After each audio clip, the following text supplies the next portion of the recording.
میں نے جیسے ہی اس کے قریب آ کر اس کے گلابی ہونٹوں پر اپنی انگلی پھیرنی شروع کی، اس نے میرا ہاتھ پیچھے کیا، کہنے لگی ہاتھ پیچھے کرو اپنا۔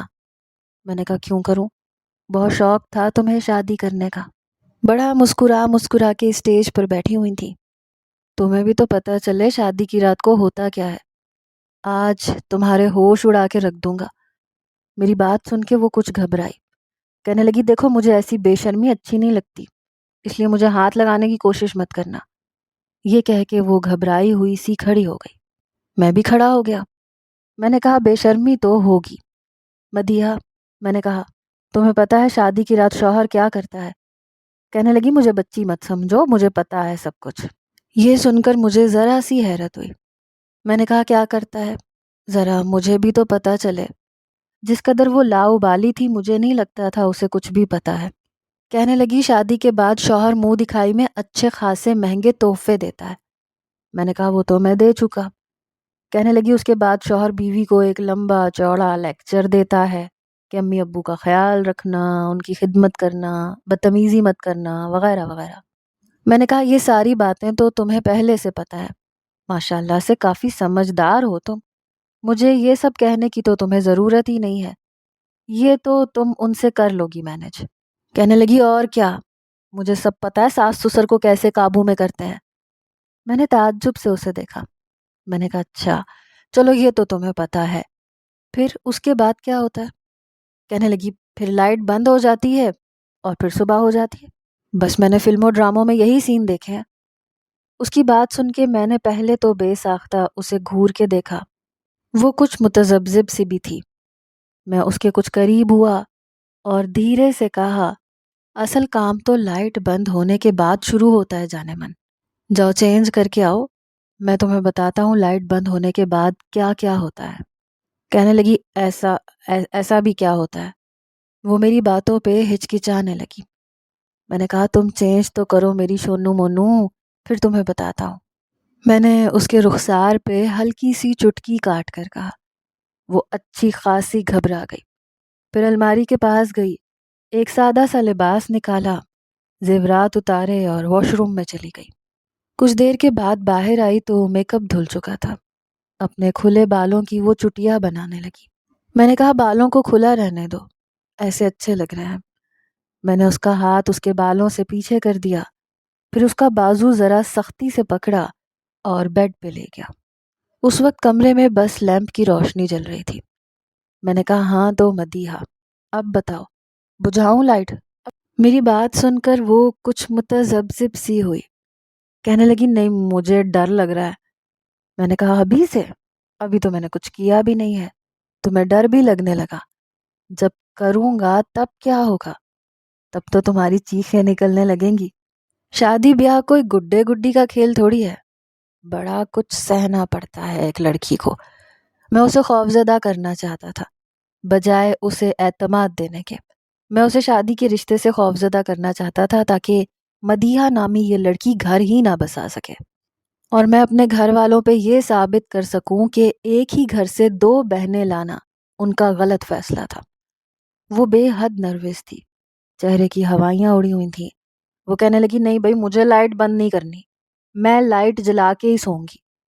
میں نے اس کے دونوں ہاتھ پکڑ لیے۔ میں نے کہا ایسے کیسے مدیحہ، یوں تو نہیں ہوگا نا جانی، لائٹ تو بند کرنی پڑے گی۔ آخر تمہیں لائٹ بند کرنے کے پیچھے کی کہانی بھی تو پتہ چلنی چاہیے کہ کیا ہوتی ہے شادی۔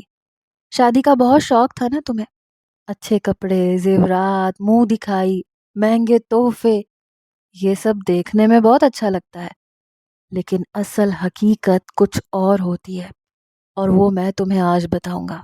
میں نے لیمپ آف کیا اور بڑی زور سے اس کی کلائی پکڑی، اسے اپنے قریب کیا۔ جیسے ہی اسے اپنے سینے سے لگایا، اسے سینے کے ساتھ زور سے بھینچا، وہ چلا اٹھی، فوراً سے مجھ سے پیچھے ہٹ گئی اور لیمپ بھی آن کر دیا۔ کہنے لگی مجھے اپیا کے پاس جانا ہے۔ وہ بے حد گھبرا چکی تھی، اب تو آنسو بہانے لگی تھی۔ میرا مقصد بھی پورا ہو گیا تھا، میں اسے ڈرانا ہی چاہتا تھا۔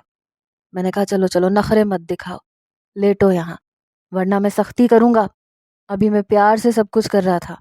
حالانکہ میں نے اسے بڑی سختی سے خود کے ساتھ بھینچا تھا۔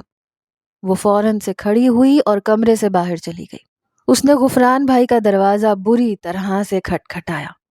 میرے چہرے پہ مسکراہٹ چھائی کہ بہت شوق تھا میرے بھائی کو شادی کا۔ ان کی خود غرضی کا انہیں منہ توڑ جواب اب ملے گا۔ غفران بھائی کے ساتھ ساتھ میرے اماں ابا کے کمرے کا بھی دروازہ کھلا۔ میں بھی کمرے کے دروازے پہ کھڑا ہو گیا۔ وہ فریحہ بھابھی کے ساتھ لگی روئے جا رہی تھی۔ کہنے لگی اپیا مجھے آپ کے ساتھ سونا ہے۔ یہ سن کر غفران بھائی کا منہ حیرت سے کھلا۔ بھابھی مدیحہ کے رونے سے پریشان تھی۔ کہنے لگی کیا ہوا تمہیں مدھو؟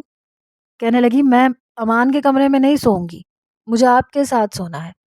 غفران بھائی بے حد پریشان نظر آ رہے تھے۔ فریحہ بھابھی اس سے وجہ پوچھنے لگی، لیکن وہ کیا وجہ بتاتی؟ اس نے بتایا کچھ نہیں، لیکن فریحہ بھابھی کے کمرے میں چلی گئی اور بیڈ پہ جا کے بیٹھ گئی۔ میری والدہ کہنے لگی اماں اسے کیا ہوا؟ شادی پہ تو بہت خوش تھی۔ میں نے کہا بہت شوق تھا آپ کو چھوٹی لڑکی سے شادی کرنے کا، اب دیکھ لیں اس کا بچپنا، ہاتھ پکڑا نہیں واویلا مچا دیا، سنبھالیں اب خود اسے۔ یہ کہہ کے میں اپنے کمرے میں آ کے بیڈ پہ لیٹ گیا اور سکون کی گہری سانس لی۔ اس سے پہلے کہ میں سوتا، میرا بھائی غفران بڑے غصے سے تکیا پکڑے میرے کمرے میں زور سے تکیا بیڈ پہ پھینکا اور بیڈ پہ لیٹ گیا۔ میں نے پلٹ کے ان کی طرف دیکھا۔ کہنے لگے ہاتھ ہلکا نہیں رکھ سکتے تھے بیوی پہ؟ میں نے کہا میں نے بس ہاتھ پکڑا تھا بھائی، اب کیا ہاتھ بھی نہ پکڑتا؟ مجھے کیا پتا تھا وہ تماشا کھڑا کر دے گی۔ وہ کہنے لگے میری رات کالی ہو گئی تمہاری وجہ سے۔ میں نے کہا میں نے کیا کیا ہے، میری غلطی کیا ہے؟ ارے جب 17 سال کی لڑکی کو دلہن بنا کے کمرے میں بھیجیں گے تو یہ سب کچھ تو ہوگا نا۔ عقل اسے ہے نہیں، وہ تو شادی بس اس لیے کر رہی تھی کہ منہ دکھائی میں مہنگے تحفے ملیں گے، نئے نئے کپڑے پہننے کو ملیں گے۔ اسے تھوڑا بہت بھی نہیں معلوم کہ شادی کیا ہوتی ہے۔ رات آپ کی نہیں میری بھی کالی ہوئی ہے، اس لیے چپ چاپ سو جائیں۔ یہ کہہ کے میں نے بلب آف کیا اور سو گیا۔ لیکن بھائی کو تو شاید نیند نہیں آ رہی تھی، کروٹوں پہ کروٹیں بدلی جا رہا تھا۔ میں نے کہا بھائی سکون سے سو جاؤ، مجھے بھی سونے دو۔ کہنے لگا تجھے نیند آ رہی ہے کمبخت کہیں کا، بیوی کو کچھ وقت ہی دے دیتا، میری رات تو کالی نہ ہوتی۔ میں نے دل میں کہا آپ کی بے رخی کا یہی جواب ہونا چاہیے۔ میں روتا رہا، کہتا رہا بھائی میرے لیے کچھ نہ کچھ کرو، لیکن نہیں۔ اب مزہ آ رہا ہے نا جب بیوی کے بغیر شادی کی رات گزارنی پڑے گی۔ بہت اچھا ہوا، یہ تو شروعات ہے، دیکھیں تو صحیح اس نادان لڑکی کو میں کتنا ڈراتا ہوں۔ روز آ کے آپ کے کمرے میں سوئے گی اور آپ یہاں میرے کمرے میں۔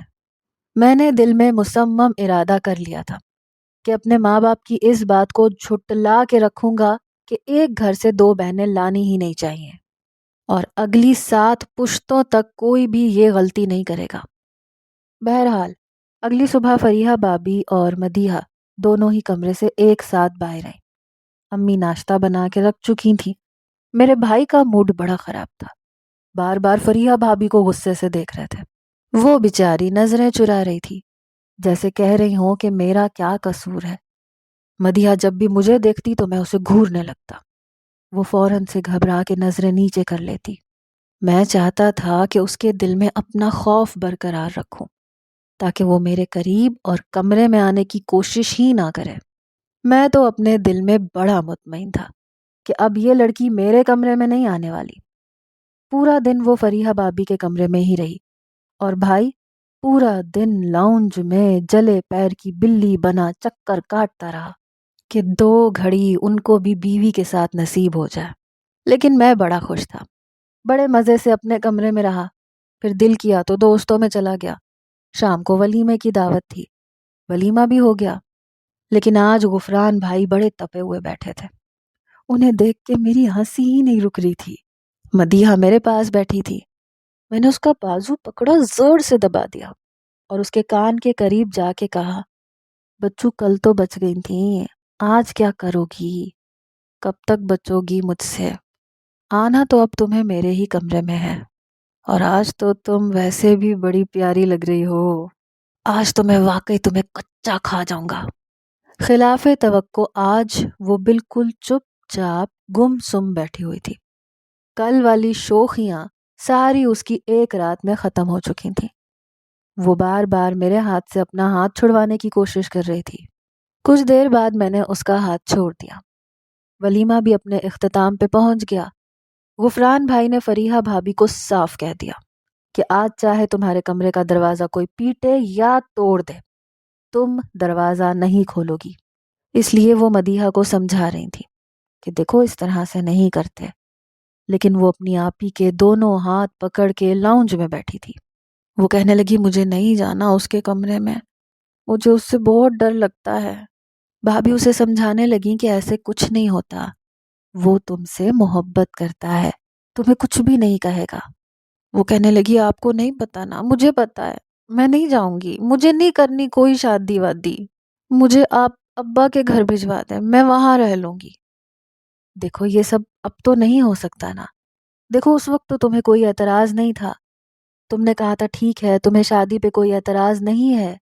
وہ کہنے لگی مجھے کیا پتا تھا کہ یہ ہوتی ہے شادی، مجھے نہیں پتا اب، یا میں نہیں جاؤں گی امان کے کمرے میں۔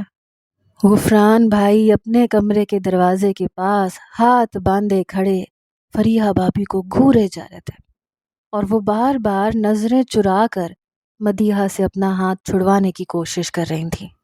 اسے سمجھا رہی تھیں کہ امان تمہیں کچھ نہیں کہے گا، کچھ تو عقل مندی کا مظاہرہ دکھاؤ، کیا بچپنا ہے مدھو، دیکھو اس طرح نہیں ہوتا۔ لیکن وہ رونے لگی، کہنے لگی نہیں نا آپی پلیز، مجھے گھر بھجوا دے۔ میں اپنے کمرے میں ہی تھا، دروازہ کھلا ہوا تھا لیکن اندر سے ہی سارا نظارہ دیکھ رہا تھا۔ بڑی مشکل سے فریحہ بھابی نے اسے سمجھا بجھا کے اپنے کمرے کا رخ کیا، لیکن وہ کمرے میں نہیں آ رہی تھی، باہر صوفے پہ بیٹھی اپنی انگلیاں مڑوڑے جا رہی تھی۔ وہ بہت گھبرائی ہوئی تھی کہ جیسے کمرے میں آئے گی تو اس کی جان نکل جائے گی۔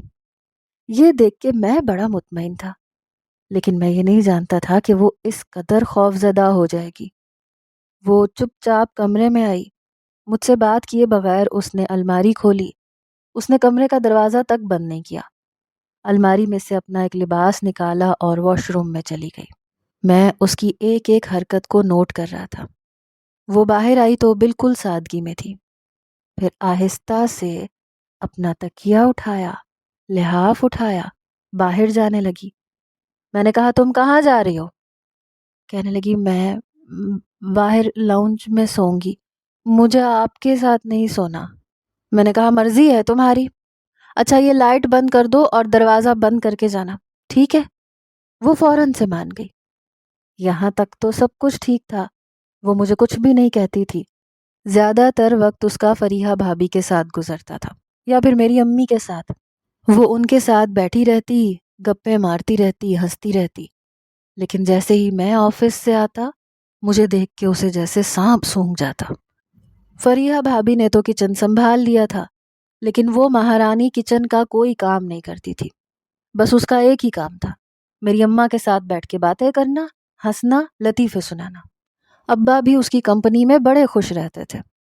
جب سب سو جاتے تو وہ لاؤنج کے صوفے پہ آرام سے سو جاتی، اور پھر صبح سب کے اٹھنے سے پہلے بس کمرے میں آ کے تکیہ پھینک کے رکھ دیتی، لیکن کمرے کے اندر نہیں آتی تھی۔ 15 دن گزر گئے تھے۔ ابا نے کہا کہ سب سے پہلے ہنی مون پہ غفران اور فریحہ جائیں گے، جب وہ واپس آ جائیں گے پھر امان اور مدیحہ کو بھجوا دیں گے۔ بھائی اور بھابھی تو بہت خوش تھے، لیکن مدیحہ بڑی اداس ہو رہی تھی۔ وہ کہنے لگی آپی آپ ابھی کیوں جا رہی ہیں، مجھے بھی ساتھ لے جائیں، میں بھی آپ لوگوں کے ساتھ ہی گھوم پھر کے آ جاؤں گی، مجھے امان کے ساتھ نہیں جانا۔ فریحہ بھابھی اسے سمجھاتے ہوئے جا چکی تھی۔ اب یہ ہوا تھا کہ وہ غفران بھائی کے کمرے میں جا کے سو جاتی تھی، لیکن مجھے کچھ ہونے لگا۔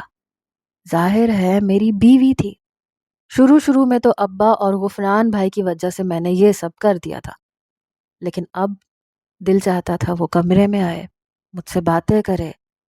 کچھ فطری سے جذبات بھی تھے جو اب تنگ کرنے لگے تھے، لیکن جس قدر میں اسے خوفزدہ کر چکا تھا وہ تو مجھے دیکھتے ہی کانپنے لگتی تھی۔ ایک بار مجھے نیند نہیں آ رہی تھی، میں نے سوچا کہ مجھے مدیحہ سے اپنے رویے کی معافی مانگ لینی چاہیے اور اسے اپنے کمرے میں لانا چاہیے، اسے وہ پیار اور وہ سب کچھ دینا چاہیے جس کی وہ حقدار ہے۔ اور میں بھی کب تک اس سے دور رہ سکتا تھا؟ آخر جو ہونا تھا وہ تو ہو چکا۔ پھر میں اپنے کمرے سے باہر آیا، میں نے غفران بھائی کے کمرے کا نوب گھمایا تو دروازہ لاک تھا۔ میں نے ہلکی سی دستک دی لیکن اندر بالکل خاموشی تھی۔ میں نے پھر ہلکی سی دستک دی لیکن نو رسپانس۔ میں نے کمرے کی کھڑکی کھولی تو وہ بے خبر بیڈ پہ سوئی ہوئی تھی۔ اس کے بالوں کی آوارہ لٹیں ہوا سے اس کے چہرے پہ بکھری ہوئی تھیں، اس کے حسن کو اور بھی زیادہ دوبالا کر رہی تھیں۔ شاید میری ہی نظر بدلنے لگی تھی۔ بس میں نے سوچا بہت ہو چکا، میرا غصہ تو کب کا ختم ہو چکا تھا۔ میں بھی چاہتا تھا میری زندگی نارمل لائف کی طرف آئے۔ غفران بھائی کو گئے ہوئے ابھی 8 دن ہوئے تھے اور مزید 8 دن بعد ان کی واپسی تھی۔ پھر مجھے مدیحہ کے ساتھ جانا تھا۔ میں چاہتا تھا اس سے پہلے میں مدیحہ کے ساتھ دوستی کر لوں۔ میں نے دھیرے سے مدیحہ کو آواز دی لیکن وہ بڑی گہری نیند میں سو رہی تھی۔ کمرے کی کھڑکی اتنی بڑی نہیں تھی کہ میں اس سے اندر جا سکتا، اس لیے میں نے شش کیا، مدیحہ اٹھو۔ یہ بھی ڈر تھا کہ کہیں میری آواز اماں ابا کے کمرے میں نہ چلی جائے۔ بمشکل ہی اس نے اپنی خمار آلود آنکھیں کھولی، مجھے کھڑکی کے پاس دیکھ کے وہاں آ گئی۔ مجھ سے کہنے لگی کیا ہے؟ میں نے کہا یہ کیا تماشا بنا لیا تم نے، چلو اپنے کمرے میں آؤ۔ لیکن یہ سن کر وہ پھر سے گھبرانے لگی۔ وہ مجھ سے کہنے لگی مجھے نہیں آنا، میں یہاں ٹھیک ہوں۔ میں نے کہا مدیحہ اچھا آئی ایم سوری، میں تمہارے ساتھ کوئی بھی حرکت نہیں کروں گا، بس تم میرے ساتھ کمرے میں آؤ۔ لیکن وہ نفی میں سر ہلانے لگی اور کہنے لگی نہیں۔ میں اپنے کمرے میں آ کے اپنا جی جلانے لگا کہ اپنے پاؤں پہ کلہاڑی تو میں نے خود ماری ہے۔ اب وہ کمرے میں کھڑکی دروازہ سب کچھ بند کر کے سوتی تھی، البتہ کھانا اسے ٹیبل پہ میرے پاس بیٹھ کے کھانا پڑتا تھا۔ اماں ابا سامنے بیٹھے ہوتے تھے، جیسے ہی وہ کھانا کھانے کے لیے بیٹھتی میں اس کے برابر والی کرسی پہ بیٹھ جاتا، ورنہ جب تک فریحہ بھابھی تھیں تو وہ ان کے ساتھ بیٹھتی تھی۔ میں نے اسے کہا کہ میری پلیٹ میں چاول ڈال دو، اس نے پلاؤ میری پلیٹ میں ڈال دیا۔ میں نے اپنا پیر اس کے پیر کے اوپر رکھ دیا، وہ بری طرح سے چیخی، باقی سب میری طرف دیکھنے لگے۔ میں نے بھی اس پہ ایک نظر ڈالی، چپ چاپ کھانا کھانے لگا۔ وہ میرے پاؤں کے نیچے سے اپنا پاؤں ہٹانے کی کوشش کر رہی تھی، لیکن میں نے بھی پیر کو غصے سے دبانا شروع کر دیا۔ اپنے پیر کا انگوٹھا اس کے پاؤں سے ہوتا ہوا اوپر کی جانب لے جانے لگا۔ وہ اپنا پاؤں پیچھے کرتی تھی، میں پھر اس کے پاؤں تک پہنچ جاتا تھا۔ وہ اس قدر نروس تھی کہ کھانا ٹھیک سے نہیں کھا پا رہی تھی۔ جب سے فریحہ بھابھی گئی ہوئی تھیں سارا کام اسی کے سر پہ آ گیا تھا۔ اماں سے پوچھ پوچھ کے کھانا بنا لیتی تھی اور ٹھیک ہی بناتی تھی۔ رات کو جب سب لاؤنج میں تھے، وہ کچن میں برتن دھو رہی تھی، میں چپ چاپ کچن میں آ گیا، فریج میں سے پانی کی بوتل نکالی، گلاس میں ڈال کے پانی پینے لگا۔ وہ برتن دھونے میں مصروف تھی۔ پانی پینے کے بعد میں اس کے بالکل پیچھے آ کے کھڑا ہو گیا اور پیچھے سے اسے اپنے حصار میں لے لیا۔ وہ بری طرح سے اچھلی، پیچھے پلٹ کے دیکھا تو میں اس کے کندھے پہ اپنا سر رکھ چکا تھا۔ میں نے کہا مجھ سے اتنا بھاگتی کیوں ہو؟ شوہر ہوں تمہارا۔ کہنے لگی امان مجھے چھوڑیں پلیز۔ میں نے کہا شرافت سے آج کمرے میں آ جانا، ویسے بھی کل فریحہ بھابھی اور غفران بھائی واپس آ رہے ہیں، پھر تو تمہیں میرے ساتھ ہنی مون پہ بھی جانا پڑے گا۔ وہاں کیا کرو گی مدیحہ؟ اگر آج تم کمرے میں نہیں آئی تو کل تو تمہیں آنا ہی پڑے گا، پھر میرے ساتھ ہنی مون پہ بھی جانا پڑے گا۔ یاد رکھنا گن گن کے بدلے لوں گا تم سے۔ پتہ نہیں کیوں میں اس سے غلط بات کیوں کرتا تھا۔ میرا یہ کہنا تھا کہ وہ چلانے لگی، میں نے فوراً سے اسے چھوڑ دیا۔ اماں ابا دونوں کچن میں آ گئے، کہنے لگے کیا ہوا؟ تو کہنے لگی وہ کاکروچ۔ اماں کہنے لگی کہاں ہے؟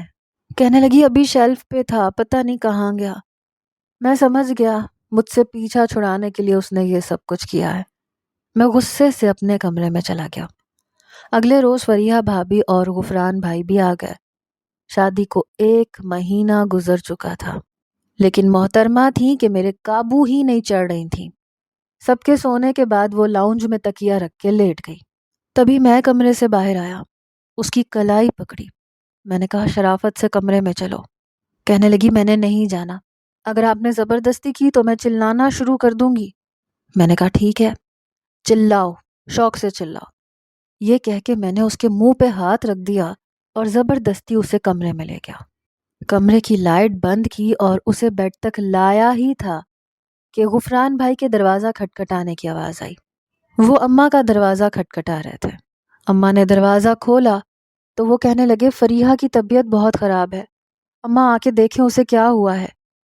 بات کچھ ایسی تھی کہ مجھے مدیحہ کو چھوڑنا پڑا۔ وہ بھی فوراً کمرے سے باہر نکل گئی۔ فریحہ بھابھی کو الٹی نہیں رک رہی تھی، بے حال ہو چکی تھی۔ میری اماں نے مدیحہ سے کہا جاؤ نیمو پانی بنا کے لاؤ۔ وہ نیمو پانی بنا کے لائی۔ وہ فریحہ بھابھی کو پلایا، پھر اسے ڈاکٹر کے پاس لے کے گئے تو معلوم ہوا کہ فریحہ بھابھی امید سے ہو چکی تھی، لیکن ڈاکٹر نے بیڈ ریسٹ کا مشورہ دیا تھا۔ خوشی کی خبر تھی، اس لیے میں بھی خوش تھا کہ چلو چاچو بن جاؤں گا۔ اس لیے ہمارا ہنی مون کینسل ہو چکا تھا، کیونکہ سارے کام کی ذمہ داری مدیحہ پہ پڑ چکی تھی۔ فریحہ بھابھی کو کمرے تک کھانا بھی وہی دینے جاتی تھی، سنبھالتی بھی وہی تھی، کیونکہ ان کی طبیعت ٹھیک نہیں رہتی تھی۔ پورا دن گھن چکر سی بن جاتی تھی۔ اب تو مجھے اس پہ ترس آنے لگا تھا۔ بہت کم عمری میں اس پر بہت بڑی ذمہ داریاں آن پڑی تھی۔ پھر اس پہ میرا اس کے ساتھ رویہ بھی اچھا نہیں تھا۔ مجھے خود ہی پر افسوس ہونے لگا۔ بیچاری تھک جاتی تھی، پھر اسے صوفے پہ سونا پڑتا تھا۔ ایک دن میں نے اسے کہا کہ دیکھو میں تمہیں کچھ نہیں کروں گا، تمہیں ہاتھ تک نہیں لگاؤں گا، لیکن پلیز بیڈ پہ آرام سے سو جایا کرو، کچھ نہیں کہوں گا تمہیں۔ کہنے لگی لائٹ تو بند نہیں کریں گے۔ میں نے کہا نہیں کروں گا لائٹ بند۔ اس کے بعد سے میں کچن میں اس کے کام میں مدد بھی کروا دیتا تھا۔ ایک دن میں نے اسے کہا مدیحہ مجھ سے دوستی کرو گی؟ کہنے لگی نہیں مجھے آپ سے دوستی نہیں کرنی، آپ اچھے انسان نہیں ہیں۔ میں نے کہا کیوں اچھا انسان نہیں ہوں؟ اب تو میں تمہاری ہیلپ بھی کرتا ہوں۔ تو کہنے لگی وہ تو کرتے ہیں، لیکن پھر بھی مجھے آپ سے ڈر لگتا ہے۔ میں نے کہا دیکھو اب تمہیں مجھ سے ڈر نہیں لگے گا، میں تمہارا دوست بن جاؤں گا نا اس لیے۔ کہنے لگی آپ زور سے مجھے اپنے ساتھ تو نہیں لگائیں گے؟ اس دن میرا سانس بھی رک گیا تھا۔ میں نے کہا نہیں لگاؤں گا، تم بس مجھ سے دوستی کر لو۔ کہنے لگی میرے قریب تو نہیں آئیں گے؟ میں نے کہا نہیں قریب بھی نہیں آؤں گا جب تک تم نہیں چاہو گی۔ وہ میری بات مان گئی، اب مجھ سے باتیں کرنے لگی، کچھ بے تکلف بھی ہو جاتی تھی، ہنستی بھی تھی۔ رات کو جب سارے کام کر کے فارغ ہوتی تو میں اسے موٹر سائیکل پر باہر لے جاتا، اسے آئس کریم کھلا کے لاتا۔ کافی اچھی لڑکی تھی۔ میں اب مان چکا تھا کہ جانے انجانے میں اس کے ساتھ غلط کر بیٹھا تھا۔ 9 مہینے کا عرصہ بھی گزر گیا۔ فریحہ بھابھی کو ایک بار بہت درد اٹھا۔ اماں کی طبیعت ٹھیک نہیں تھی، اس لیے مجھے اور مدیحہ کو بھائی اور بھابھی کے ساتھ جانا پڑا۔ ہم دونوں ہی بہت منتظر تھے کہ دیکھو کیا ہوتا ہے، بیٹا یا بیٹی۔ لیکن جب ڈاکٹر نے باہر آ کر ہمیں ایک ایسی خبر سنائی کہ ہمارے قدموں کے نیچے سے زمین نکل گئی۔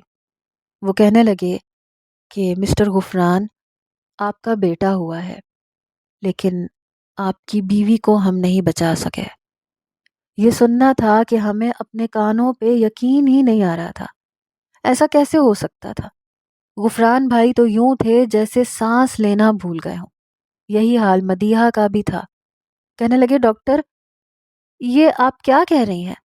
آپ بتائیں نا میری بیوی کو کیا ہو سکتا ہے، وہ تو ٹھیک تھی ابھی۔ وہ کہنے لگیں کہ اس کا بی پی شوٹ کر گیا تھا، اس لیے سب کچھ بہت آنن فانن ہو گیا۔ ہم پہ تو جیسے قیامت ٹوٹ گئی۔ مدیحہ کی، غفران بھائی کی، امی کی، سب کی بہت بری حالت تھی۔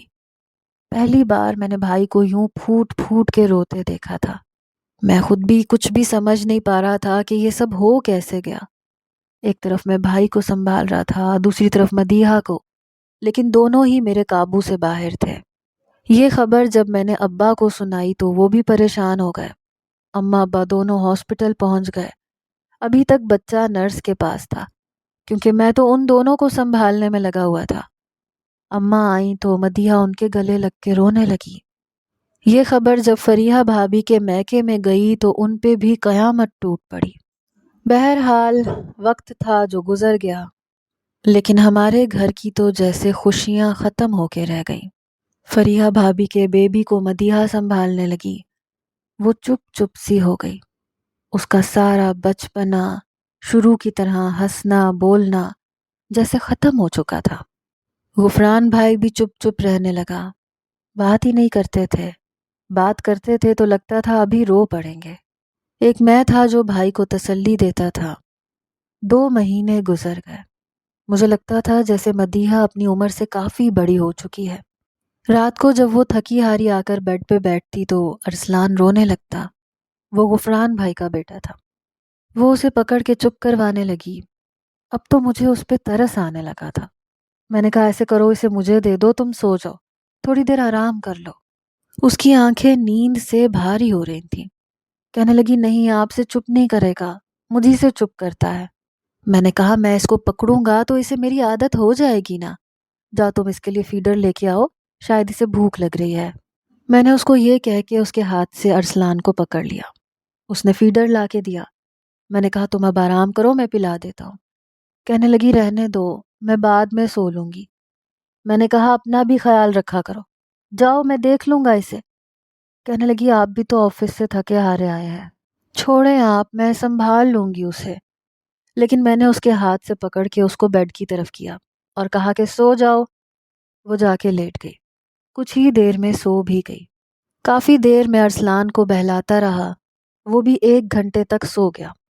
پھر میں نے بڑی احتیاط سے اسے مدیحہ کے پاس لٹا دیا، خود بھی لیٹ گیا۔ اس کے چہرے کی طرف غور سے دیکھنے لگا۔ اس کی آنکھوں کے نیچے گہرے حلقے پڑ چکے تھے۔ لگتا ہی نہیں تھا کہ وہ 18 سال کی ہے۔ چہرے کی رونق تک ختم ہو گئی تھی۔ ایک بہن کا صدمہ، اوپر سے اس کا بچہ پالنا، پھر پورے گھر کی ذمہ داری اس پہ آ گئی تھی۔ اماں بیمار رہنے لگی تھیں، ابا افسردہ سے رہتے تھے۔ دوسرے دن غفران بھائی کہنے لگے کہ میں اپنے دوست کے ساتھ سعودیہ جا کے کام کرنا چاہتا ہوں، مجھے یہاں نہیں رہنا، یہاں رہتا ہوں تو پل پل فریحہ کی یادیں پریشان کرتی ہیں، جینے کو جی نہیں چاہتا۔ ابا نے بھی انہیں اجازت دے دی۔ پھر 1 مہینے تک وہ سعودیہ چلے گئے۔ ارسلان میری اور مدیحہ کی ذمہ داری بن چکا تھا۔ ایک بار وہ بے حد تھکی ہوئی تھی، جیسے ہی کمرے میں آئی صوفے پہ میرے برابر بیٹھ گئی۔ میں لیپ ٹاپ پہ اپنا کام کر رہا تھا۔ میں نے کہا کیا ہوا تمہیں؟ ایسے لگ رہا تھا جیسے وہ بڑے ضبط سے گزر رہی ہے۔ ایک دم سے میرے ساتھ لگ گئی، پھوٹ پھوٹ کے رونے لگی۔ ایسا پہلی بار ہوا تھا کہ وہ یوں میرے ساتھ لگی تھی۔ میں نے لیپ ٹاپ بند کیا اور ایک سائڈ پہ رکھ دیا، پھر اپنا ہاتھ اس کی کمر پہ پھیلا کے اسے اپنے ساتھ لگا لیا۔ میں نے کہا کیا ہوا تمہیں؟ تو مدیحہ کہنے لگی امان میں تھک چکی ہوں، میں تھک چکی ہوں، مجھ سے نہیں ہوتا یہ سب کچھ۔ آپ ہی تھیں تو مجھے کوئی فکر ہی نہیں تھی، انہوں نے سب کو سنبھال رکھا تھا، پتہ نہیں وہ اتنا سارا کام کیسے کر لیتی تھیں۔ ابا نے میرے ساتھ اچھا نہیں کیا، میں ابھی کالج میں پڑھ رہی تھی، میری شادی کر دی۔ زندگی موت تو اللہ کے ہاتھ میں ہوتی ہے۔ اب دیکھو نا اماں ابا بھی ٹھیک ہیں، زندہ ہیں، اللہ انہیں ہمیشہ سلامت رکھے، لیکن فریحہ اپیہ اس دنیا سے جا چکی ہیں۔ یہاں آنے کی ترتیب ہے لیکن جانے کی نہیں ہے، لیکن مجھ سے یہ سب کچھ نہیں سنبھالا جاتا۔ میں اسے اپنی پناہوں میں لے چکا تھا۔ واقعی اس کے ساتھ زیادتی ہوئی تھی۔ 17-18 سال کی لڑکی کی شادی نہیں کرنی چاہیے، کم از کم اس کی اتنی عمر تو ہو کہ وہ شوہر کو گھر کو سنبھال سکے۔ اپنے گھر سے آنکھ مچولی کھیلتی ہوئی آئی تھی، یہاں آ کے میں نے اسے ڈرا دیا، اس کے ساتھ بہت غلط کیا، اور اس کے بعد حالات کچھ ایسے پیدا ہوئے کہ اس کی ذمہ داریاں بڑھتی چلی گئیں۔ کافی دیر وہ میرے ساتھ لگی روتی رہی، میں اسے تسلی دیتا رہا۔ میں نے اسے اپنا تو لیا تھا لیکن احتیاط برت رہا تھا، کیونکہ ارسلان بہت چھوٹا تھا اور ہماری ذمہ داری تھا، اور پھر وہ کم عمر بھی تھی۔ میں نہیں چاہتا تھا کہ اس پہ مزید ذمہ داری پڑ جائے، اس لیے میں اس کے ہر کام میں اس کا ساتھ دیتا تھا۔ حالانکہ میں بھی آفس سے تھکا ہوا آتا تھا، لیکن گھر آ کے میں اس کے ساتھ کچن میں لگ جاتا، ارسلان کو پکڑ لیتا۔ ارسلان مجھے بابا کہتا تھا، مدیحہ کو مما۔ غفران بھائی جب واپس آئے تو میری والدہ نے ان کی شادی کر دی۔ ان کی بیوی اچھی تھی، لیکن مدیحہ نے انہیں ارسلان واپس نہیں دیا۔ وہ کہتی تھی یہ میری بہن کی اولاد ہے، میں اسے کسی کو نہیں دوں گی۔ پھر وہ ہمارا عادی بھی ہو چکا تھا۔ وقت گزر چکا تھا لیکن مجھے یہ بات سمجھ میں آ گئی تھی کہ لڑکیوں کی کم عمری میں شادی نہیں کرنی چاہیے۔ ان سے ان کا بچپنا اور لاؤبالی پن چھیننا نہیں چاہیے، جیسے کہ مدیحہ کا چھن گیا تھا۔